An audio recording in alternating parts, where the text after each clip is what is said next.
সাপেখাতিত প্ৰথমবাৰৰ বাবে মহিলা ভাওনা পৰিৱেশন। অসমীয়া সংস্কৃতিৰ অন্যতম চিনাকি ভাওনাক অধিক প্ৰচাৰ আৰু প্ৰাণৱন্ত ৰূপত বৰ্তাই ৰখাৰ উদ্দেশ্যৰে সোণাৰী সাপেখাতিত একাংশ মহিলাই গ্ৰহণ কৰিলে বিশেষ পদক্ষেপ। সাপেখাতিৰ চাৰিআলি মজলীয়া বিদ্যালয়ৰ খেলপথাৰত প্ৰথমবাৰৰ বাবে ভাওনা পৰিৱেশন কৰিলে মহিলাসকলে। চৰাইদেউ অগ্ৰণী মহিলা মঞ্চ উদ্যোগত চৰাইদেউ চুকাফা নাট্যগোষ্ঠীৰ সহযোগত বৃহস্পতিবাৰে প্ৰদৰ্শন কৰা হ'ল মহিলা ভাওনা। মৎস্য অৱতাৰ চাৰিবেদ উদ্ধাৰ শীৰ্ষক ভাওনাৰ নাটখনিৰ প্ৰতিটো চৰিত্ৰত মহিলাসকলে সাৱলীল অভিনয় কৰি দৰ্শকৰ ভূয়সী প্ৰশংসা বুটলিবলৈ সক্ষম হৈছে। উল্লেখ্য যে ৰাজ্যৰ কোনো ঠাইত প্ৰতি বছৰে শ্ৰীমন্ত শংকৰদেৱৰ অনুপম সৃষ্টি ভাওনা প্ৰদৰ্শন হৈ আহিছে যদিও পূৰ্বৰ দৰে ভাওনা সংস্কৃতিৰ প্ৰতি উঠি অহা প্ৰজন্মৰ বিশেষ আগ্ৰহ দেখিবলৈ পোৱা নাযায়। তেনে সময়ত মহিলাসকলে ভাওনা কৰিবলৈ আগবাঢ়ি অহাটো ভাওনা সংস্কৃতিৰ বাবে এক শুভ লক্ষণ বুলি অভিহিত কৰিছে বহুতে। উল্লেখ কৰিব লাগিব যে ভাওনা মহাপুৰুষ শ্ৰীমন্ত শংকৰদেৱৰ অনুপম সৃষ্টি। দেৱালীৰ উপলক্ষে মৰাণৰ ষ্ট্ৰীট বাইকাৰ্ছে আগবঢ়াইছে বাম্পাৰ অফাৰ। ষ্ট্ৰীট বাইকাৰ্ছে গ্ৰাহকৰ বাবে আগবঢ়াইছে বাম্পাৰ অফাৰ। গ্ৰাহকসকলে নিজৰ মনপচন্দ চাইকেলখন 10% ৰেহাই মূল্যত ক্ৰয় কৰিব পাৰিব।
Quỳnh đó Rõ quỳnh luôn ôi cơ hỏi để hiểu ê thôi quỳnh hỏi Zuge Nó ngọt đắng Cả ông rồi có gõ gì আমি বিষ্ণু মুখ কেউ সুগম করিলা এই বছর জমায় করেন হলন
ঈশ্বর পরম বিষ্ণু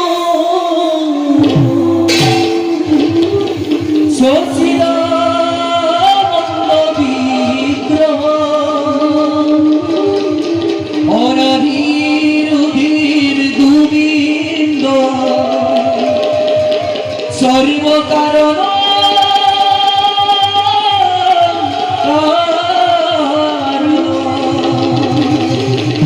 সর্ব কারণ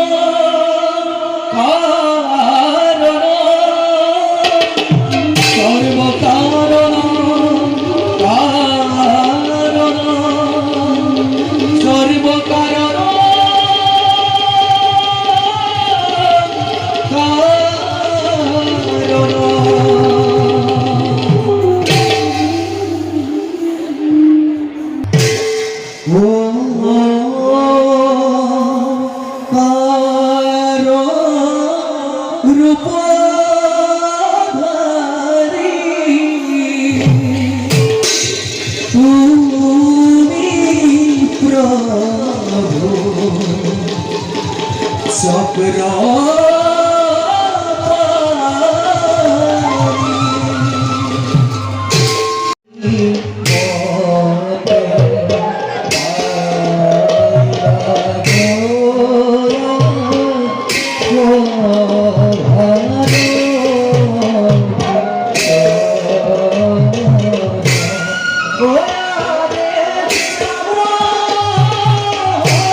Robert